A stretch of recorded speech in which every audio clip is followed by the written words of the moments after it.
Hello, this is my menudo recipe.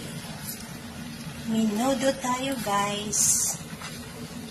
Ito ang ulam namin ngayon for lunch. Mga ka-headline, ka-neighbor dyan, baka gusto nyo ng ulam, bumaba lang kayo dito sa amin sa ground floor para bigyan ko kayo. Okay, guys, malapit na siya maluto. Dahan-dahan lang maluto.